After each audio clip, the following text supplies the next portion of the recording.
ఇంతకుముందే కూనంనేని సాంబశివరావు గారు చెప్పారు, గతంలో ఎప్పుడు జరగని విధంగా 5 మంది శాసన మండలి సభ్యులు ఈరోజు ఎస్సీ ఎస్టీ బలహీన వర్గాలకు సంబంధించిన వాళ్ళు చట్టసభలకు వచ్చిండ్రు అంటే కులగణన చేయడం ద్వారా ఈరోజు వాళ్ళల్లో వచ్చిన చైతన్యాన్ని గమనించే రాజకీయ పార్టీలందరూ కూడా ఎస్సీ ఎస్టీ బలహీన వర్గాలకు అవకాశాన్ని ఇచ్చి చట్టసభలకు వాళ్ళు పంపించారు. ఇది తొలి అడుగు మాత్రమే. ఇది సరిపోయిందని నేను అనడం లేదు. నిధులు కావచ్చు, ఉద్యోగాలు కావచ్చు, ఉపాధి కావచ్చు. ఇక ఉపాధికి వస్తే చాలా ఇబ్బందులు ఉన్నాయి ఆర్థికంగా. మీ అందరికీ పదే పదే నేను చెప్తున్నా, వేసిన అంచనాలు ఒకటి, వచ్చిన ఆదాయం ఇంకొకటి, ఉన్న అప్పులు వేరొకటి. అంచనాలు తప్పినాయి, ఆదాయం తగ్గింది, అప్పులు అడ్డగోలుగా పెరిగిపోయినాయి. అయినా ధైర్యం ఏం కోల్పోలేదు. వాస్తవాలను ప్రజలకు వివరిస్తున్నాం. మీడియా మిత్రుల సహకారం కోరుకుంటున్నాం.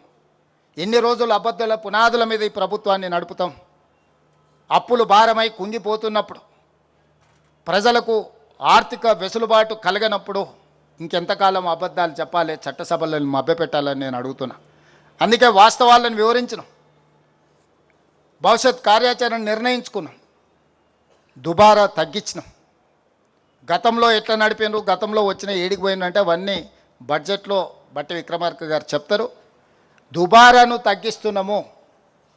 ఈరోజు వసూలు చేయాల్సిన పన్నులను వసూలు చేయకుండా వదిలేసినరు. ఒక్క ఇసుక గురించే నేను చెప్పదలుచుకున్నా.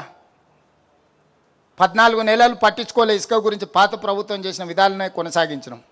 అప్పుడు ప్రతిరోజు 1,25,00,000 నుంచి 1,50,00,000 ఆదాయం వచ్చేది ప్రతిరోజుకు. ఒకసారి కొంచెం అటు ఇటుగా 1,50,00,000 ఆదాయం వచ్చేది.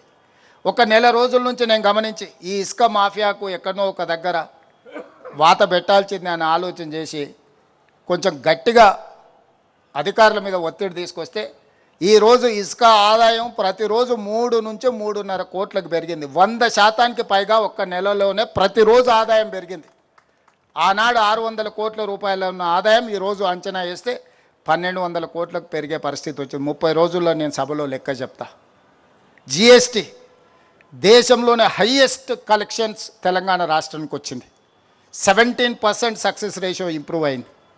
అదేవిధంగా స్టేట్ ఓన్డ్ ట్యాక్స్, రాష్ట్రానికి వెసులుబాటు ఉన్న పన్నుల వసూళ్లలో భారతదేశంలోనే తెలంగాణ రాష్ట్రం మొదటి భాగాన నిలబడ్డది. 88% పన్నుల వసూళ్లలో రికార్డును సృష్టించి తెలంగాణ రాష్ట్రం నెంబర్ 1 ఉంటే నెంబర్ 2 86%తో మహారాష్ట్ర ఉన్నది. ప్రధానమంత్రి రిప్రజెంట్ చేసే గుజరాత్ 6th or 7th ప్లేస్లో ఉన్నది.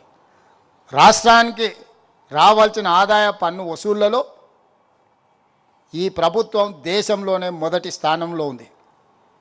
నిరుద్యోగ సమస్య 8.8 ఉంటే తెలంగాణ స్టేట్లో 6.1కి తగ్గించినాం. నిరుద్యోగ సమస్యను తగ్గించినాం.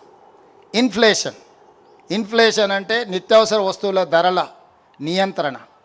భారతదేశంలోనే ధరల నియంత్రణలో తెలంగాణ రాష్ట్రం ఉంది. 1.3 ఇన్ఫ్లేషన్తో Telangana number 1, whereas in Kerala 7.1.